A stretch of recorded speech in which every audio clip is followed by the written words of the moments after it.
Dis-moi Vincent, moi je ne suis pas de mathématicien, je suis un journaliste qui ne connaît rien, mais en prenant un tout petit peu de recul, on a l'impression vraiment que cette épidémie a été gérée n'importe comment. C'est selon des mathématiciens ou des gens qui manipulent des chiffres, qui veulent strictement rien dire. Toi, en tant que mathématicien, comment tu as vécu un petit peu, raconte-nous comment tu as vécu tout ce déroulement, tous ces chiffres et la situation dans laquelle on se retrouve aujourd'hui. Alors j'ai vécu ça très très mal en fait en tant que mathématicien parce que ce qu'on vit aujourd'hui c'est vraiment une humiliation des mathématiques. Il faut le dire franchement. Quand on pense qu'en France justement on a eu parmi les meilleurs mathématiciens au monde, il y a une densité de mathématiciens qui est très très forte. Et pourtant, il n'y a eu personne pour vérifier effectivement tous les chiffres qui ont été produits, les chiffres apocalyptiques qui ont été produits. Et moi, je commence cette crise en fait pendant le confinement. Donc, effectivement, j'ai un peu de temps à consacrer à tout ça. On ne peut pas sortir, effectivement. Donc, je commence à lire un article de Simon Cauchemez et Arnaud Fontanet, donc deux membres du Conseil scientifique, qui, avec une quinzaine d'autres auteurs, donc, vont écrire un article dans lequel ils annoncent de but en blanc le confinement est efficace. Il a permis de réduire le R0, donc le nombre de cas secondaires. Hein, quand une épidémie, pour un infecté, on voudrait savoir combien il y a de nouveaux personnes qui vont avoir la maladie. Et donc, ils écrivent dans cet article de Science, en fait, que le R0, grâce au confinement, aurait été réduit de 3,3 à 0,5. Et donc, en fait, je commence à lire l'article parce que je suis un peu surpris par cette annonce-là. Dans la mesure où effectivement le confinement c'est pas quelque chose Qui date de d'habituel. quand Alors c'est le préprint donc publié avant la relecture par les pairs, ça date du 20 avril. Et l'acceptation par Science, ça va arriver effectivement le 11 mai, c'est-à-dire à peine 20 jours après, ce qui normalement est impossible dans le cas d'une relecture scientifique normale. Il faut savoir qu'en mathématiques, moi quand j'écris un article, il peut y avoir jusqu'à 1 an et demi de relecture avant que l'article soit accepté, parce que il faut prendre le temps de relire, de faire les calculs. Là on est sur 20 jours, en fait, 3 semaines, avec un article qui est extrêmement abscon, confus, qui est très dur à lire, pour lequel l'ensemble des calculs ne va pas être reproductible, si vous voulez.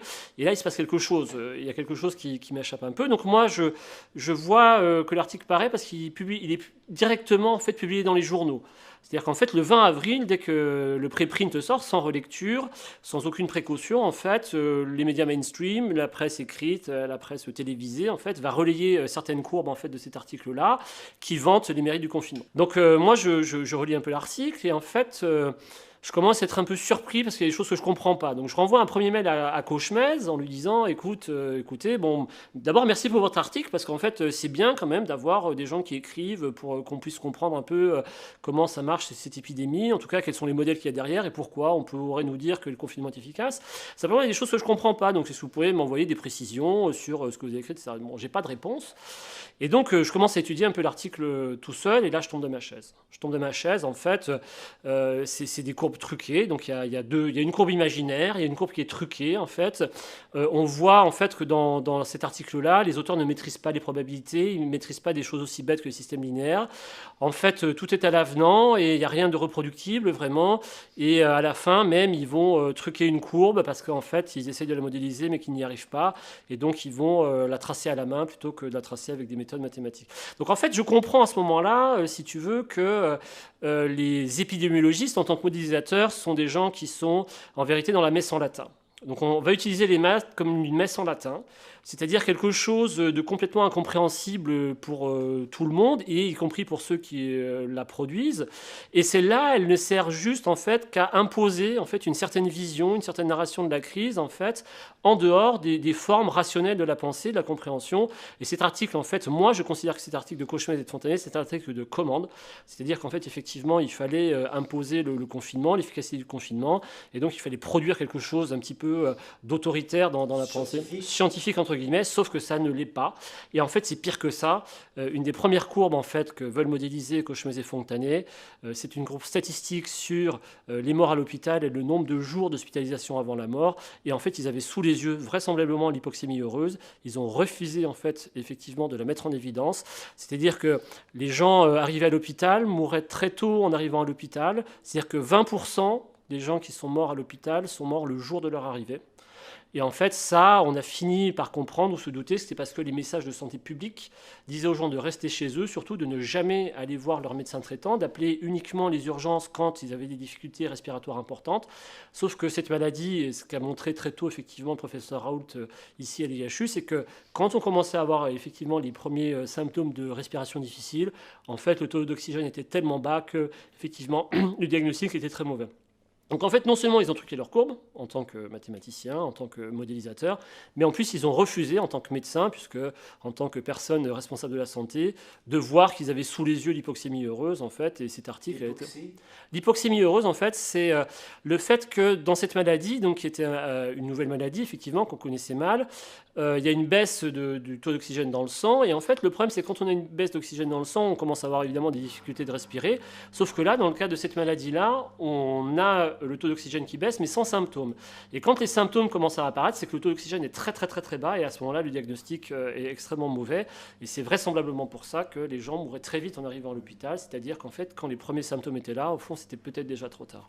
Donc là, c'est voilà, c'est la tirette, la sonnette d'alarme que vous tirez. Vous dites, il se passe quelque chose, c'est pas normal, quoi. Exactement, il se passe quelque chose. On nous raconte des fadaises, effectivement. Et dans ces fadaises, il y a des scientifiques. Il y a des gens qui sont compromis scientifiquement. Et pour le coup, c'est pas la polémique sur Raoult, c'est pas sur les médecins, mais c'est sur effectivement la manière effectivement d'essayer de modéliser cette épidémie et donc de faire des prédictions sur la base desquelles ensuite on prendra des décisions politiques, de distanciation sociale, de couvre-feu et de confinement. Et en fait, tous ces chiffres sont pour moi totalement fantaisistes. Effectivement, les premiers chiffres totalement fantaisistes qui posent problème, c'est ceux de Neil Ferguson à l'Imperial College, donc qui est connu comme le loup blanc dans toute l'épidémiologie, pour être toujours quelqu'un qui multiplie par 10 toutes les prévisions les plus pessimistes, en fait. Et il va faire une simulation donc le 12 mars.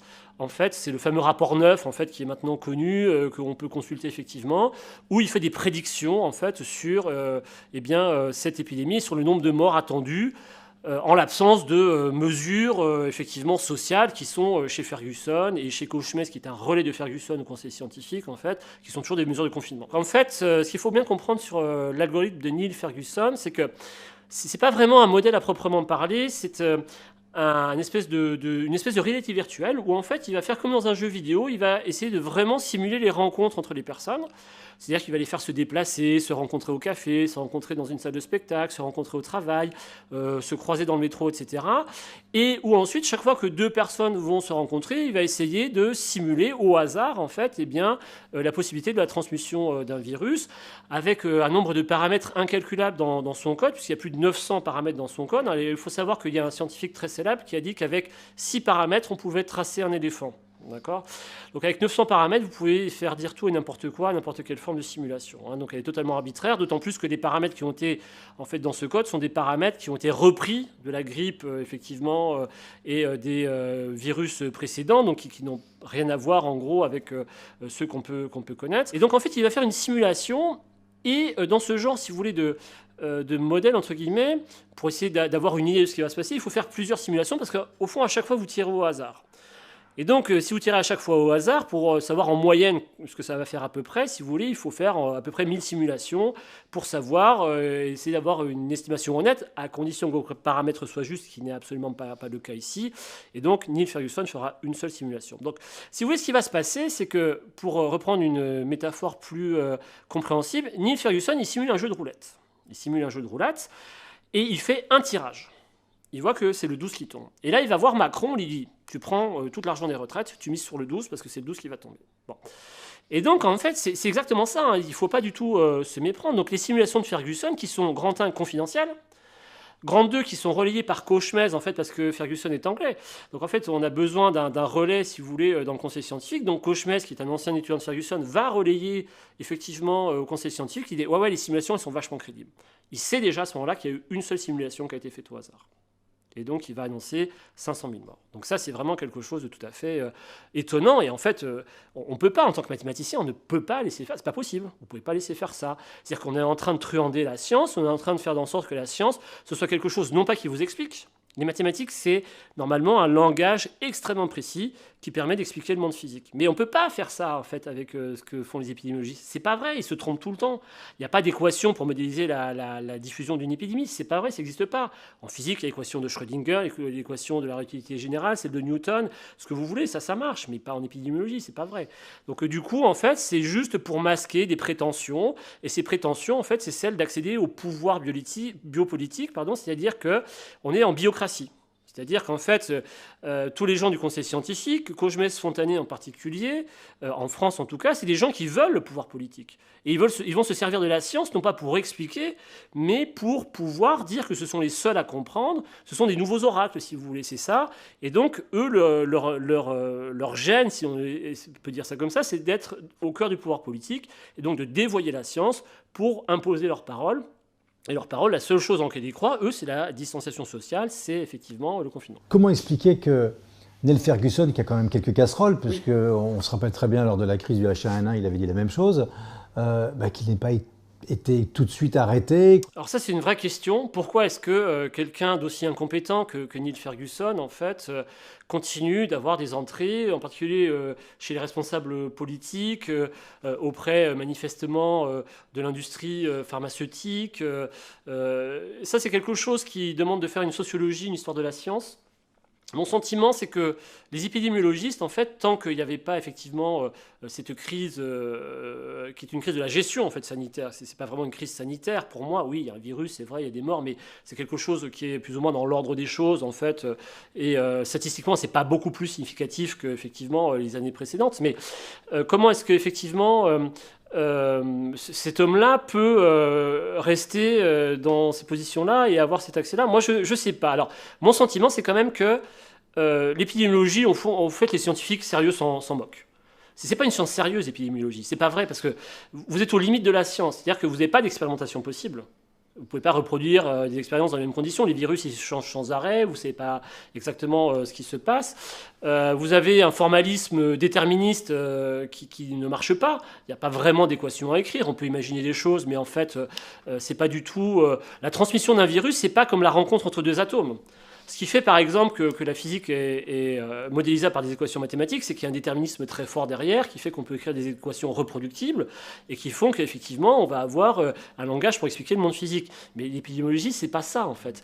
Donc du coup, pour moi, l'épidémiologie, ça a toujours été quelque chose, enfin maintenant que je la connais un peu mieux, que j'étais amené à la lire, c'est une science qui n'intéresse personne dans les sciences sérieuses, parce que ça peut pas être une science très sérieuse. C'est de la spéculation, c'est beaucoup de justement de modèles qu'on ne pourra jamais vérifier, c'est beaucoup de paramètres que vous ne connaissez pas, et donc les vrais scientifiques ont absolument horreur de ça. Donc du coup, tant qu'ils discutent entre eux, tant que ça concerne essentiellement l'abattage des troupeaux quand il y a effectivement une vache folle ou quelque chose comme ça, bon, un peu on les laisse faire, et puis, mais maintenant que ça s'intéresse vraiment à la transformation politique, parce que c'est ça, l'épidémiologie, du coup, là, vise à la transformation politique, en fait, de l'organisation de la société. Alors là, il faut commencer à regarder sérieusement, et j'espère qu'effectivement, on saura tirer les leçons de cette crise et qu'on saura faire en sorte que les épidémiologistes soient appelés par leur nom, c'est-à-dire des oracles. Je pense que voilà, c'est une des raisons pour lesquelles les gens sérieux ne sont jamais intéressés à l'épidémiologie, vraiment. C'est parce qu'au fond, c'est pas vraiment une science, c'est quelque chose qui est d'un niveau scientifique très faible. Le niveau mathématique des épidémiologistes, par exemple, il est d'une pauvreté inouïe. Enfin, c'est vraiment... moi, j'ai lu comme ça, du coup, des cours, ils font des fautes dramatiques. En fait, ils connaissent même pas leur propre modèle. Enfin, ils sont capables de les interpréter. Je me suis intéressé, par exemple, à la notion d'immunité collective, dans l'article originel donc, de Kermack et McClenrick en 1927, qui va fonder l'épidémiologie mathématique, entre guillemets. C'est de la foutaise, mais de la foutaise dont j'ai jamais vu au niveau de la modélisation. Enfin, vraiment, Donc voilà, donc je pense que tout ça, effectivement, les gens un peu bien informés le savaient, mais ça éclate au grand jour. Et moi, j'espère que des gens comme Neil Ferguson, comme Simon Cauchemez, auront à s'expliquer devant des tribunaux. On ne peut pas juste les laisser au tribunal scientifique. Maintenant, il faut aller dans des tribunaux pénaux pour faire en sorte qu'ils répondent de leur arrogance et de leurs fausses informations et du trucage, effectivement, qu'ils font sans arrêt. Parlez-nous un petit peu du suivi de ce nombre de tests positifs. Parce que ça, pour moi, c'est comment on peut définir une épidémie en fonction du nombre de tests positifs. En tant que mathématicien, moi, j'ai pas grand-chose à dire, mais effectivement, j'ai suivi la technique de la PCR un peu. Je me suis renseigné dessus, pourquoi et comment. Donc en fait, Bon, ce qui a déjà été dit par les sachants du domaine, c'est que c'est parce que vous détectez des traces du virus dans un test PCR que vous êtes malade. La maladie, elle va d'abord se déclarer par les symptômes. Donc quand vous êtes asymptomatique, de toute façon, c'est que vous avez le virus, mais que vous n'êtes pas malade en fait. Et donc d'ailleurs, il y a une étude qui est sortie dans dans Nature Communication sur effectivement ce qu'ont fait les Chinois à Wuhan, qui ont montré qu'en plus les asymptomatiques, donc qui avaient des traces de Covid, mais qui n'étaient pas malades du Covid, n'étaient pas contagieux. Donc en fait, effectivement, bon, si vous testez la présence de fragments, etc., vous allez avoir sûrement une partie de la population qui est là, mais on ne sait pas si les virus que vous allez tester sont vivants ou morts. Vous ne savez pas s'ils vous rendent contagieux ou pas. En fait, vous savez même que vous n'êtes pas contagieux. Donc en fait, effectivement, c'est une épidémie de tests positifs, mais ça ne reflète pas du tout la réalité. Donc mettre une jauge à 5000 tests positifs par jour pour dire que ça nous permettra de passer en zone rouge, ultra rouge, etc. Bon, c'est quelque chose qui est de l'ordre de la manipulation. Il n'y a aucun doute là-dessus. De l'ordre ou c'est de la manipulation? Pour moi, c'est de la manipulation. Par les chiffres, justement. On essaie de noyer les gens par les chiffres, par les modèles, pour qu'ils soient perdus, avec en plus des définitions qui changent sans arrêt. Par exemple, au printemps, justement, sur le fameux R0, c'est le nombre basique de reproduction, donc il était estimé à 3,3, puis à 3, puis en fait à 2,45. Bon, on ne sait jamais. Il y a une dispersion qui va de 1,5 à 6 sur le Covid, donc vous ne savez pas du tout le mesurer. Mais à l'automne, c'était le RT, le nombre instantané. Donc du coup, pourquoi on est passé du R0 au RT? Le RT qui était entre 1,1 et 0,9 en gros, c'est-à-dire qu'il n'y avait quasiment pas de propagation en fait, du virus quand vous lisiez le RT. Donc en fait, on manipule les chiffres simplement pour que les gens ne s'y retrouvent plus. Et donc en fait, on manipule en plus l'interprétation des chiffres pour leur faire dire ce qu'ils ne veulent pas dire. Donc ce qu'il faut bien savoir, c'est que le terme de statistique, Michel Foucault disait bien que dans l'étymologie de statistique, il y a état. Le stade de statistique, c'est état. Et en fait, les statistiques, c'est les chiffres que produit l'État, en fait. Et donc, ce n'est pas des chiffres scientifiques, c'est des chiffres administratifs. C'est ça qu'il faut comprendre. C'est l'administration qui les produit, ce n'est pas les scientifiques. Et donc, d'ailleurs, quand les scientifiques reprennent les chiffres de l'administration, ils ont d'abord, effectivement, le devoir de les retravailler, de les affiner, d'essayer de corriger les biais, etc. etc. Donc, pour moi, ces chiffres ne veulent rien dire sur la réalité de l'épidémie.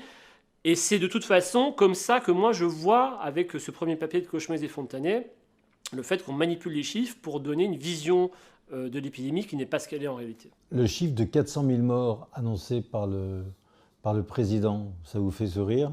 On ne devrait pas, parce que derrière, il y a effectivement le second confinement.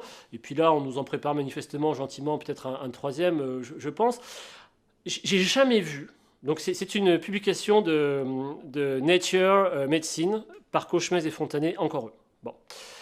Et en fait, ce qu'ils vont faire, c'est une règle de 3. C'est-à-dire qu'ils arrivent à publier dans un des plus grands journaux scientifiques une règle de 3, c'est-à-dire une règle de proportionnalité qui est basée sur un concept complètement faux, qui est l'immunité collective, telle qu'elle est calculée par le fameux 1 moins 1 sur R0, qu'on a entendu effectivement circuler sur les plateaux. Donc en fait, qu'est-ce qu'ils ont dit? Vous allez voir, c'est tellement simple qu'on a même du mal à croire que ça puisse constituer la base d'un discours présidentiel. Bon. Ils disent, voilà, en gros, 67 millions de personnes en France.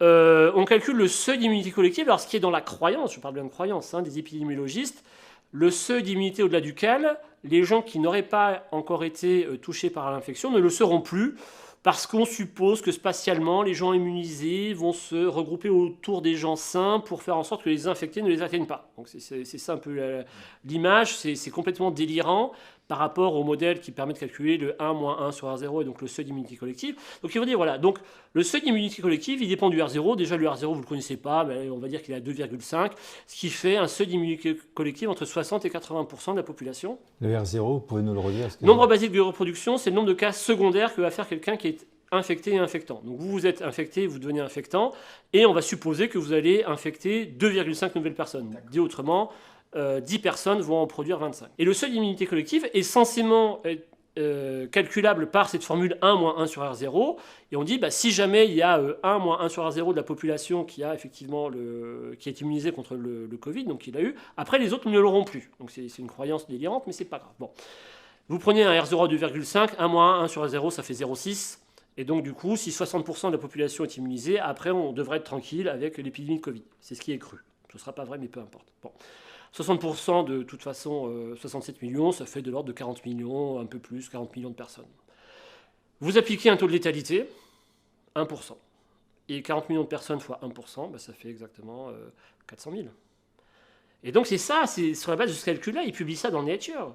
Si vous voyez, c'est un truc que mon fils en CM1 pourrait faire. Bon, mais c'est des chiffres totalement délirants, parce que le taux de létalité à 1%, en fait, c'est plutôt le taux de létalité hospitalière chez Raoult, c'est-à-dire chez les vieux, chez les gens effectivement qui ont des formes plutôt sévères, qui vont du coup nécessiter plus ou moins une hospitalisation. Donc parmi tous les tests positifs, il faut savoir, je crois qu'il y a 86% d'asymptomatiques, donc des gens qui de toute façon auront des formes qui ne veulent rien dire. Donc c'est complètement délirant ce chiffre de 400 000. Vous pouvez le faire tous les ans avec la grippe. C'est exactement le même calcul.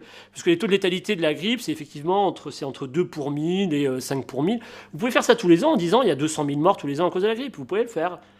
Mais en fait, effectivement, ça ne veut rien dire. C'est des chiffres qui n'ont aucune assise, en fait. Aucune assise et qui n'ont surtout aucune réalité expérimentale. Enfin, heureusement qu'on ne meurt pas à 400 000 de la grippe tous les ans. Heureusement qu'on ne meurt pas à 400 000 du Covid. Mais dans une période, en gros, où vous refusez de les soigner. Parce qu'on refuse toujours aujourd'hui, effectivement, d'administrer des traitements qui pourraient aider. Donc 400 000, Cauchemés et Fontanet, qui annonce 400 000 morts dans cet article de Science, effectivement, de Nature, pardon, en septembre, c'est juste n'importe quoi.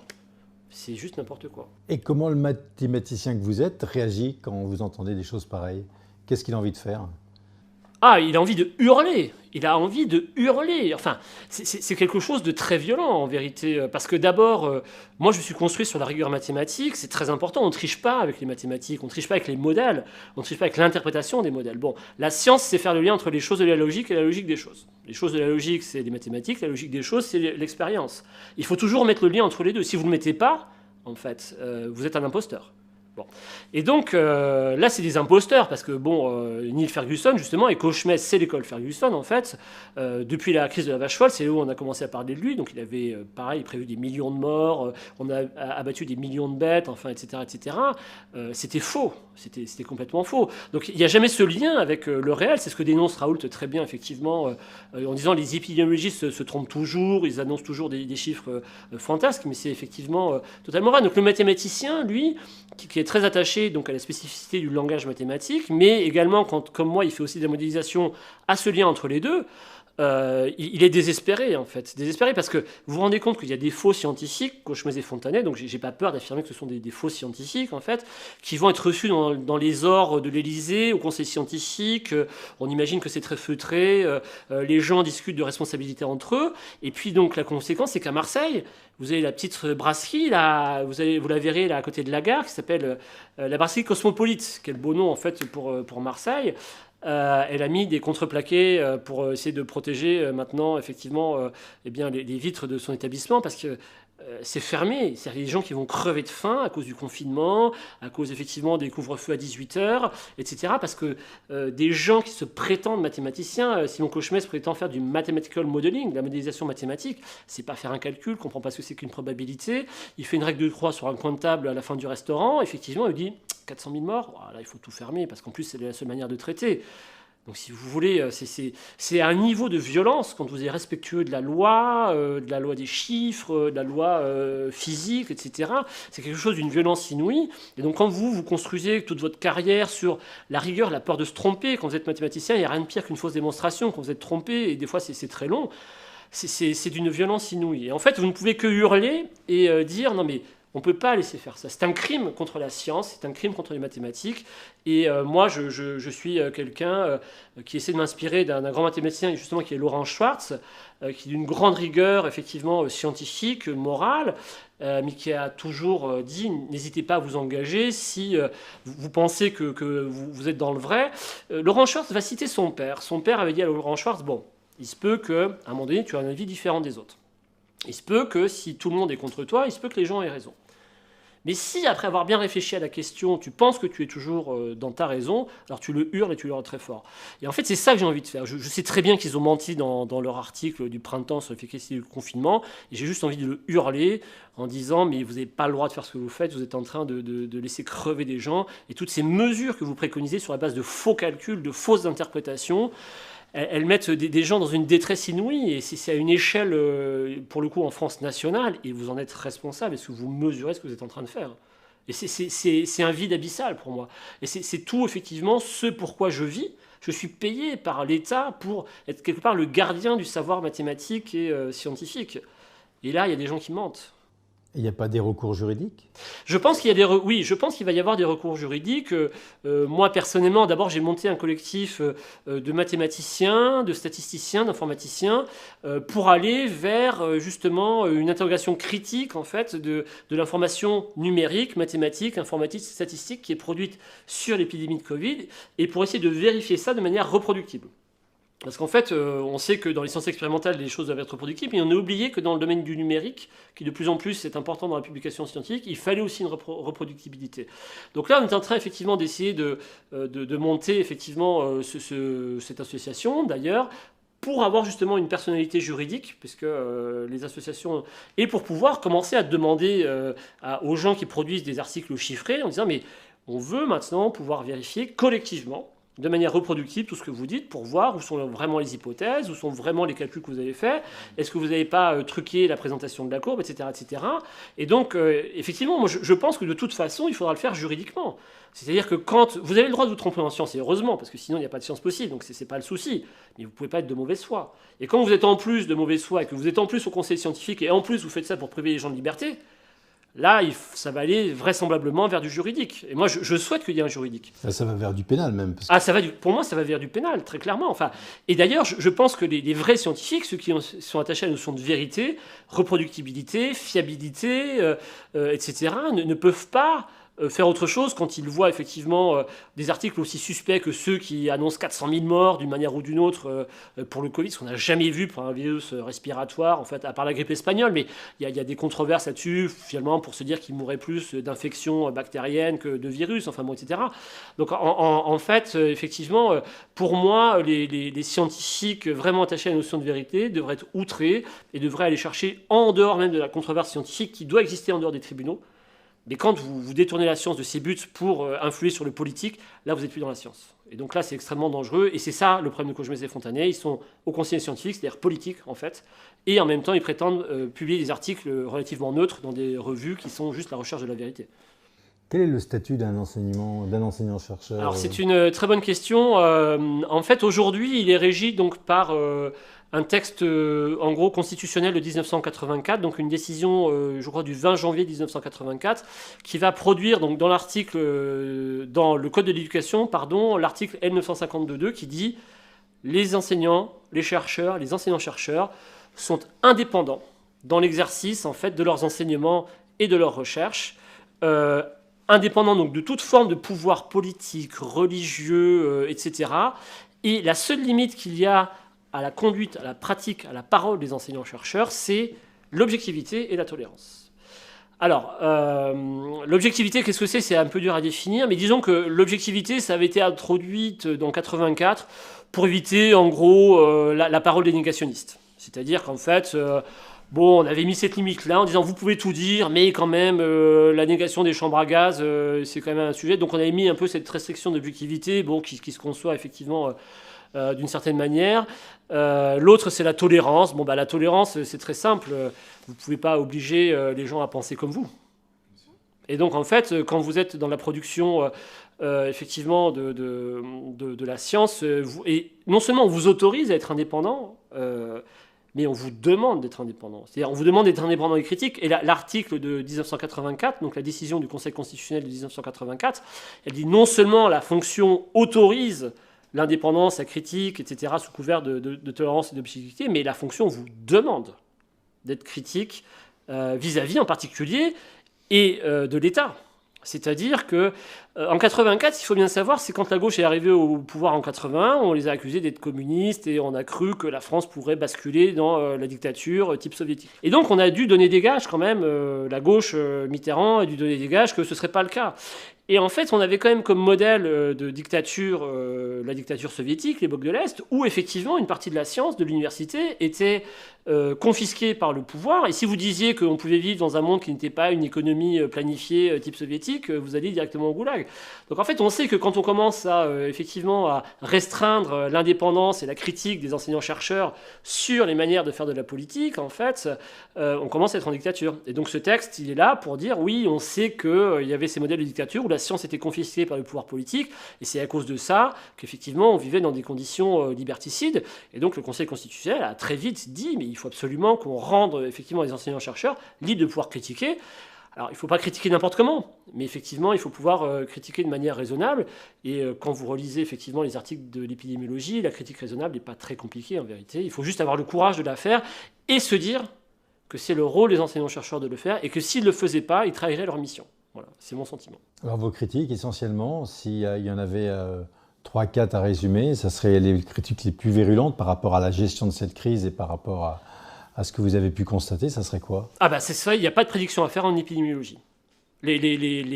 Moi qui viens vraiment de la modélisation très physique, très rigoureuse mathématiquement, qui est toujours dans la confrontation des modèles avec leur expérience, etc., tout ce que j'ai lu en épidémiologie, vous avez assez vite fait le tour, hein, parce que c'est pas très compliqué non plus, en fait, il n'y a aucun modèle. Il n'y a aucun modèle à faire raisonnable en fait en épidémiologie, tout simplement parce que vous ne savez pas comment le virus se transmet. C'est à peu près, vous avez à peu près aucune idée. Donc en fait, toutes les notions que moi j'ai vues en fait en épidémiologie sont des pré-notions au sens de Durkheim, c'est-à-dire des choses assez vulgaires. La notion de contact, par exemple, en fait, elle n'est pas définie. C'est quoi un contact? C'est quand vous êtes à 1 mètre comme on est là, c'est quand vous faites la bise, vous vous serrez la main. Le virus, c'est quoi? C'est un aérosol, c'est les gouttelettes, il se transmet par les surfaces, tout ça, vous n'en savez rien en fait. Et donc du coup, faire un modèle à partir de contacts entre les êtres humains, contacts rapprochés, les 50 cm, etc., ça veut rien dire. Donc moi, la plus grosse critique, c'est pas la peine de faire de la simulation, effectivement. Moi, je viens de la simulation, de la modélisation, c'est pas la peine de faire ça en épidémiologie, ça sert à rien. Est-ce que vous êtes renseigné un petit peu sur l'origine du virus, les découvertes qui ont été faites? Et je me posais la question, pourquoi il n'y aurait pas des...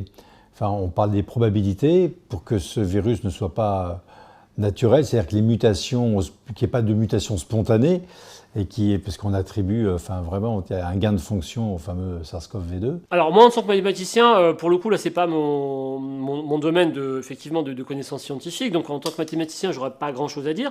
Après en tant que citoyen quand même informé, que scientifique qui s'informe aussi de sciences connexes, bon, moi ce que j'ai lu c'est, il y a un article très sérieux d'un ingénieur effectivement du CNRS, publié dans le journal du CNRS, qui dit que de toute façon vous ne pouvez pas exclure l'origine humaine en fait du virus, c'est pas possible. Bon, donc de ce point de vue là, effectivement, le scénario qui a été proposé, donc Wuhan, effectivement, le fameux laboratoire qui manipule ça, qu'aurait la technologie pour faire ça. Il y en a un qui sort malencontreusement. Bon, vous ne pouvez pas l'exclure. Il n'y a rien qui, jusqu'à présent, aurait prouvé, manifestement, dans ce que moi j'ai pu lire en tout cas, qui pourrait l'exclure. Ouais. Et pourtant, ce qui est quand même énorme, c'est que je sais qu'il y a un article dans le Lancet d'une cohorte de scientifiques qui disent que pour eux, que l'origine est quasiment à 100% naturelle. Comment on peut, scientifiquement, écrire une telle absurdité? Surtout quand on est scientifique. De dire qu'il n'y a pas d'éventualité que le virus puisse avoir été manipulé. Alors, mon interprétation. Donc là, pareil, je vous donne une interprétation qui va être plutôt d'ordre psychanalytique et psychologique. Bon. En France, il y a un psychanalyste assez célèbre qui s'appelle Paul-Claude Racamier, qui a beaucoup écrit sur la perversion narcissique, donc qui est effectivement un concept très important et qui aujourd'hui me paraît s'appliquer de manière très large. Racamier dira: le pervers narcissique, c'est celui pour lequel le mensonge réussi vaut autant qu'une vérité. Bon. Or, la science, c'est la recherche de la vérité. Mais vous ne pouvez pas exclure que des gens qui ne sont pas dans une démarche de recherche de la vérité fassent en sorte que leurs mensonges réussissent autant que la vérité. Et donc là, on est plutôt dans une interprétation de la psychologie, de la psyché des chercheurs qui en ont une. Les chercheurs, effectivement, ils ont aussi une psychologie, il y a aussi des biais cognitifs, il y a aussi une sociologie qui s'applique à eux. Là, vous êtes dans une période où c'est important de plaire à tous les pouvoirs en place. Bon, parce que, en tant que scientifique, vous savez que votre carrière, elle dépend aussi maintenant de plus en plus du politique, de l'administratif. Par exemple, en France, c'est l'ANR, l'Agence nationale pour la recherche, qui gère les crédits particuliers. Et dans celle-là, il y a énormément de représentants du pouvoir politique. Si vous voulez avoir plus de crédits, si vous voulez un poste de prof, si vous voulez, etc., être directeur d'un labo, etc., vous savez que de plus en plus, je pense, vous êtes soumis au pouvoir politique. Donc il faut plaire au pouvoir politique. Et là, dans ce but-là, l'essentiel, c'est pas la recherche de la vérité, mais faire en sorte que votre mensonge il soit aussi crédible que la vérité. Donc en fait, il y a toujours la possibilité psychologique pour n'importe quel être humain, et donc pour les chercheurs en particulier, de basculer dans le mensonge et d'essayer de rendre ce mensonge aussi crédible que possible pour faire en sorte qu'il vale autant qu'une vérité. Et c'est ce qui est apparu dans The Lancet, le fameux Lancet Gate. En fait, on a truqué des données au début, ça a été accepté un peu rapidement, et puis ça s'est imposé comme une vérité pendant quelques semaines, quelques jours, disons, bon, avant de s'éventer complètement. Mais pour moi, voilà, l'attitude scientifique qui est de rechercher la vérité, elle peut être aussi traversée par des phénomènes psychologiques, en fait, auxquels les chercheurs sont soumis comme les autres. Donc ça peut être une part de l'explication, la psychologie des chercheurs qui va vers ça. On a l'impression, même sans recul, qu'on est quand même face à une véritable imposture. C'est mon sentiment. À nouveau, moi, j'hésite pas à dire que les articles que j'ai pu étudier en épidémiologie, j'en ai lu 2 ou 3 de manière vraiment très très sérieuse en tant que reviewer, hein, c'est-à-dire que bon, vous passez vraiment du temps à démonter tout, à refaire tous les calculs, etc. Pour moi, c'est de l'imposture. Pareil, donc sur les termes de modélisation de l'épidémie, pour moi, c'est de l'imposture. Bon, la production des chiffres, c'est sélectif, c'est le cherry picking.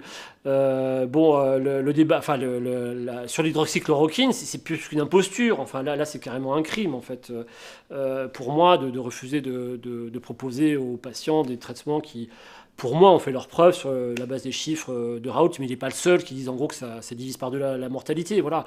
Donc du coup, oui, pour moi, c'est vraiment une imposture, effectivement. Et c'est d'autant plus grave que, effectivement, un certain nombre pour moi, de scientifiques collaborent, peut-être passivement, certains passivement, d'autres activement. Pareil, des médecins collaborent à ça, certains activement, mais on sait qu'ils ont des conflits d'intérêts, d'autres plus ou moins passivement, en fait, voilà. Et c'est quelque chose où ceux à qui on a donné des responsabilités, effectivement, en particulier de recherche de la vérité et du soin, en fait, ceux-là, en fait, aujourd'hui, ils sont absents, en fait, du débat. Comment le mathématicien que vous êtes voit la sortie de crise ? Je suis très pessimiste. Pour moi, maintenant, la logique, c'est d'abord celle de la désobéissance, quelque part. Alors, il y a des lois qui nous permettent de désobéir. Vous n'êtes pas obligé, quand vous imposez des règlements idiots, par exemple, en tant que vous-même fonctionnaire, administrateur qui doit mettre en place ces règles-là, vous n'êtes pas obligé de les appliquer parce que vous avez le droit de considérer que c'est illégal. Donc, il y a une forme de désobéissance. Mais moi, je suis devenu un lecteur de Giorgio Agamben, en fait, qui est pour moi un des plus grands philosophes du XXIe siècle, qui va faire ses travaux à la suite de Foucault et Arendt, essentiellement. Bon. Et qui dit que la logique de la biopolitique, parce qu'on vit un épisode biopolitique, donc d'abord la biopolitique c'est toujours ce qui conduit chez Agamben à la dictature, y compris les grandes dictatures du XXe siècle, hein, on les connaît, donc le nazisme, le stalinisme en fait, et il analyse ça en disant que la logique de ça c'est la guerre civile. Et en fait, pour moi maintenant, la logique c'est celle de l'affrontement, hélas. Alors, on est face à deux camps irréconciliables parce que les deux se structurent autour du mensonge et de la vérité. Et en fait, pour moi, on est allé trop loin dans le mensonge maintenant. On est allé trop loin dans le mensonge, et ceux qui se sont enfoncés dans le mensonge ne peuvent plus reculer. Parce que ce serait une destruction maintenant d'eux-mêmes, de leur psychisme, de ce qui fait qu'ils ont une estime d'eux-mêmes. Et quand vous êtes allé trop loin dans le mensonge, en fait, c'est ce que dit Rakami dans la perversion narcissique, si vous renoncez à cette construction artificielle, vous allez sombrer dans des formes de dépression, dans des formes, etc. Donc en fait, il ne peut plus y avoir, pour moi, de réconciliation. Et c'est ça qui est grave, c'est que je ne vois pas comment, politiquement, on peut s'en sortir. J'espère un peu des élections de 2022. Pour moi, c'est le seul horizon réaliste pour changer de politique, pour changer de crise, à condition de trouver un candidat qui ne sera pas biopolitique, qui aura compris ça. Sinon, la logique, c'est celle de la guerre civile. Faire disparaître les résistants, ceux qui ne veulent pas porter le masque, qui refusent de se faire vacciner.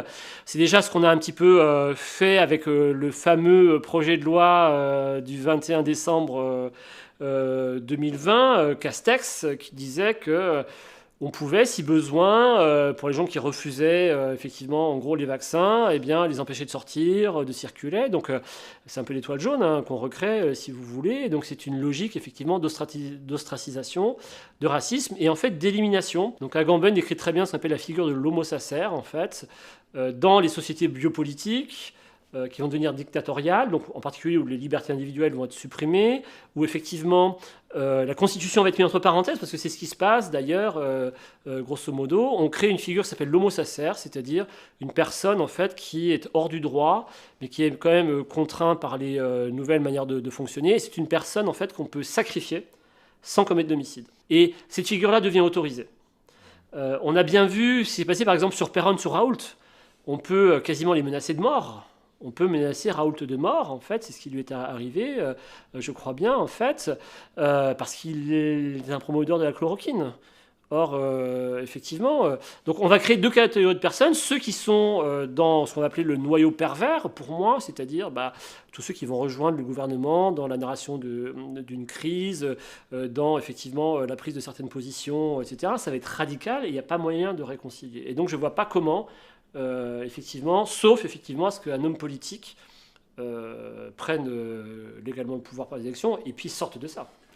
Avec votre collectif regroupant des mathématiciens, Oui. quelle va être votre action? Alors, notre action, c'est d'avoir une relecture, on va dire, ce que font pas justement les revues maintenant. C'est-à-dire que les revues relisent pas les articles. En fait, le Lancet Gate, on l'a vu, mais là, l'article de Cauchemès et Fontaine dans Science, c'est la même chose. Et donc, l'idée, c'est de relire vraiment en tant que collectif. Ça, c'est important parce que dans les processus de revue aujourd'hui, c'est une somme de relecture individuelle. Et donc, en fait, si personne individuellement, par exemple, a les moyens de refaire tourner le code de Ferguson ou de refaire les calculs qu'il y a dans l'article de Cauchemès et Fontanet, il y aura globalement aucune lecture sérieuse qui sera faite. Quand vous êtes un collectif, vous êtes beaucoup plus puissant. Il y a des gens qui peuvent lire le modèle, d'autres qui peuvent lire l'implémentation, d'autres qui peuvent le faire tourner, etc. Et donc, l'idée, c'est de produire effectivement une relecture reproductible, c'est-à-dire que nous-mêmes, on va faire la production de notre lecture critique, en fait, en disant, nous, on a refait tourner tel code, donc on vous donne le code, on a refait tel calcul, on vous donne le résultat, on voit qu'il y a des contradictions, et donc maintenant, on va donc refaire ce dialogue scientifique qui n'existe plus au jour où justement le processus de relecture critique a été complètement galvaudé. Donc c'est l'ambition de faire ça collectivement de manière hautement reproductible. Il y a quelque chose que tu aimerais dire, ajouter, un message à faire passer? Oui. Vas-y, c'est le moment. Oui, alors justement, moi je m'adresse à mes collègues mathématiciens. Je ne comprends pas aujourd'hui pourquoi ils restent enfermés dans leur tour d'ivoire, pourquoi est-ce qu'ils ne s'engagent pas plus justement dans la relecture critique des chiffres qui sont produits, parce que qui dit chiffres au fond dit souvent mathématiques derrière. Or ces chiffres gouvernent aujourd'hui toute la politique, donc c'est le rôle des mathématiciens, des statisticiens aujourd'hui de faire cette relecture critique qui, comme je l'explique, n'est pas faite à mon avis, à mon sens, par les revues. Il y a un mathématicien donc, célèbre qui s'appelle Laurent Schwartz, donc une de nos figures les plus emblématiques, effectivement, qui a écrit un livre qui s'appelle donc Un mathématicien aux prises avec le siècle, qui raconte son histoire et qui, dans la fin de son ouvrage, dit aux mathématiciens, écoutez, il ne faut pas rester dans votre tour d'ivoire. Vous avez une forme de rigueur dans la pensée. Et dans les temps qui deviennent troublés, effectivement, eh bien, on a besoin de vous pour rétablir un peu, effectivement, de rigueur dans tout ça. Et n'hésitez pas à vous engager. Au fond, c'est ça. Lui-même, s'il était aux prises avec son siècle, il s'est engagé contre, effectivement, la torture en Algérie. Il s'est engagé contre les appelés qu'on faisait partir en Algérie. Il s'est engagé contre la guerre du Vietnam, contre l'antisémitisme des mathématiciens en Union soviétique. Il n'a jamais hésité. Et donc là, aujourd'hui, je pense qu'on a besoin effectivement des mathématiciens pour, au fond, rétablir les chiffres et rétablir les modèles et faire en sorte qu'on ne leur fasse pas dire ce qu'ils ne veulent pas dire. Donc oui, j'ai envie de dire à tous mes collègues et mes amis mathématiciens, n'ayez pas peur. La Constitution vous le demande, en fait. Si vous aviez les moyens de faire quelque chose, de changer quelque chose, vous faites quoi demain? Si vous avez les moyens d'agir dans la situation dans laquelle on se trouve. On arrête toutes les mesures politiques, sociales qui servent à rien, on soigne les gens. point barre. On leur donne des traitements préventifs, on peut le faire aujourd'hui, on le sait, vitamine C, vitamine D, le zinc, éventuellement pourquoi pas la chloroquine, l'hydroxychloroquine, etc. On remet les médecins de ville effectivement en première ligne. On fait une politique de soins et pas une politique de distanciation sociale qui n'a jamais arrêté aucun virus. C'est pas vrai. Vous êtes enseignant, ce confinement a fait des dégâts ou cette distanciation a fait des dégâts. Est-ce que vous avez constaté avec vos étudiants des choses graves? Alors moi j'ai été suspendu dès le début de la rentrée parce que j'ai refusé de porter le masque devant mes étudiants, leur proposant d'en faire autant, etc. Donc simplement, bien sûr j'ai gardé des contacts avec des collègues à l'université. Aujourd'hui les étudiants sont vraiment, je crois, dans une situation de détresse. Ils n'en peuvent plus effectivement de ces règlements qui changent tout le temps. Ils n'en peuvent plus de ne pas avoir de vie sociale. Ils n'en peuvent plus effectivement au fond d'avoir des enseignements qui sont low cost, le distanciel ça ne marche pas. Etc. Ils réclament tous des retours en présentiel. Il y a des conséquences psychologiques très importantes. Encore hier, j'ai lu effectivement qu'il y avait une étudiante qui s'était défenestrée. C'est dramatique. On empêche les étudiants de vivre. Ils sont obligés de se cacher maintenant pour faire tout simplement des fêtes étudiantes. Ils sont obligés de faire ça de manière clandestine. Le seul horizon qu'on leur propose, c'est la jeunesse iranienne. Au fond, c'est celle-là effectivement qui subit déjà depuis très longtemps le couvre-feu, qui ne peut pas se réunir. Et là, on arrive, on sait, l'administration sait à l'université que les conditions maintenant des étudiants sont dramatiques, mais ne veut toujours pas s'organiser, alors que je pense qu'elle en aurait les moyens juridiques pour faire en sorte que les étudiants puissent à nouveau avoir une vie normale. Et là, moi, je suis extrêmement inquiet. Je vais effectivement à nouveau avoir un contact, pour l'instant en distanciel, avec mes étudiants. Mais je pense que maintenant, il faut faire en sorte que eux aussi disent stop, ça suffit, on n'en peut plus, c'est pas une vie. Le slogan de la biopolitique, c'est arrêtez de vivre, sinon vous allez mourir. Voilà, c'est ça. Donc il y a la vie politique, la vie qualifiée, il y a la vie biologique, et on nous demande soi-disant de sacrifier la vie politique pour sauver la vie biologique. C'est un faux choix en fait. La seule vie qui vaille la peine d'être vécue, c'est celle d'Aristote, au sens de l'homme qui est un animal social. Et il ne faut jamais oublier effectivement qu'on doit vivre en société avec toute l'humanité que ça représente. Aujourd'hui, les étudiants, plus que les autres, ont besoin d'apprendre cette vie en société quand ils sont à l'université. L'université, c'est un lieu de rencontre, c'est un lieu d'échange, c'est un lieu de débat. Et c'est tout ça qu'on est en train de supprimer. Et donc, on supprime tout simplement les étudiants.